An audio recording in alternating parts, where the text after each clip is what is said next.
Let's go to politics now at 8:10, and details of a deal between the UK government and the DUP on the import and export of goods to Northern Ireland have been revealed. The Northern Ireland Secretary said the deal was right for the Union. Sinn Féin says a united country is now within touching distance. In the studio to look at the details, we are joined now by the former advisor to the Prime Minister, John Major Jonathan Haslam. Jonathan, good morning. The deal, on surface level at least, most parties seem pretty happy. This is a success. Yeah, indeed. Good morning, Rosie, Nick. Morning. It's after that rather tragic story that we've just heard about, it's good to look at a political story which seems to have good news written all over it. Now, the good people of Northern Ireland have had to put up with 2 years of no real administration, and that has been down to the difficulties that the DUP have had with the Windsor framework and the Brexit agreement that was taking place. So their concern was very much about what does it say about the place of the part of Northern Ireland as part of the United Kingdom. So all of this activity with Chris Heaton-Harris and his predecessors has been about finding ways to reinforce the sense of Northern Ireland as part of the United Kingdom. And the crunch point is trade. What goes from the mainland to Northern Ireland and vice versa, because of that border issue with the Republic of Ireland. Now, cynics might look at this in a way and say, actually, there's a lot of smoke and mirrors, and there's perhaps a £3 billion box of fudge that goes with it to help the deal.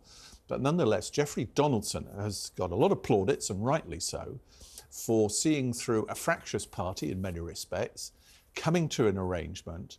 And I thought the reaction in Parliament was absolutely fascinating yesterday, when a lot of praise heaped on him and Chris Heaton-Harris and Sunak for seeing their way through, and slightly to the European Union, because I think they've slightly closed their eyes a little bit and said, you can do this. And it's about protecting the peace that's been so painfully won over the last 30 years with the Good Friday Agreement. Well, Jeffrey Donaldson poured quite a lot of praise on the Prime Minister, and I think for Rishi Sunak, this is a bit of a coup, isn't it? It is, and it goes alongside the Windsor framework, which is a very big step forward.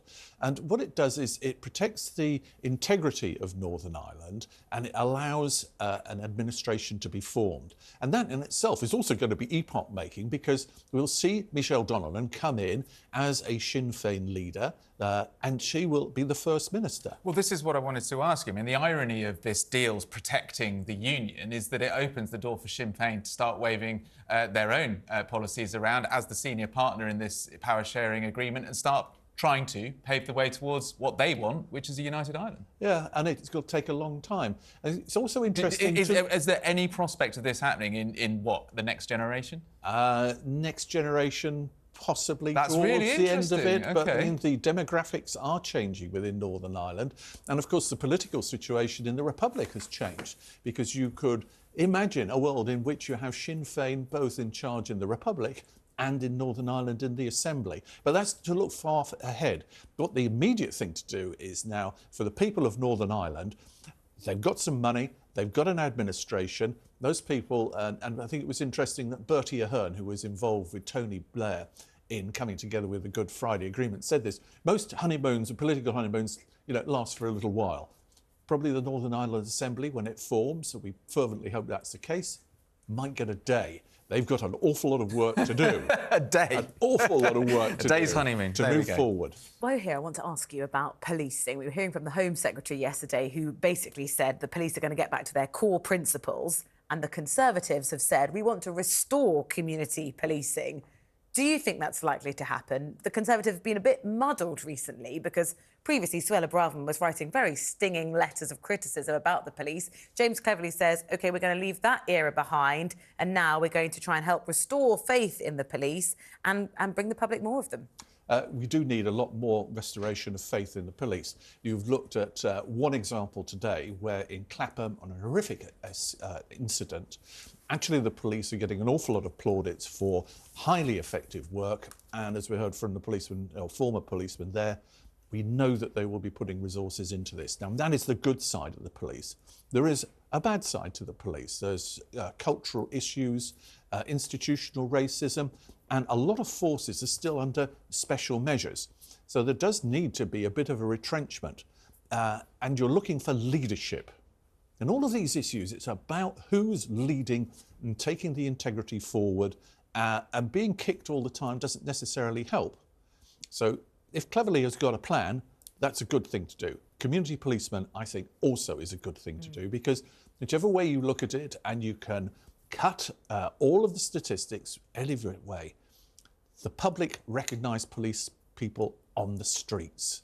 That gives reassurance, not always just in cars. And community policing is a way of seeing people on the streets. And I think that will be very, very positive. Just a final word on this terribly sad story. A veteran minister quitting frontline politics, Mike Freer, who's a Golders Green MP, says that he's just had a decade of intimidation and abuse over his position on Israel, and he's standing down because he's worried for his physical safety. I mean, when it's come to something like this, we're in a very, very sorry state, aren't we? We are in a sorry state, and hats off to him for sticking with it for as long as he has. And of course, he's got a massive responsibility to his family. And I hope all the electors in that ward will thank him for his service.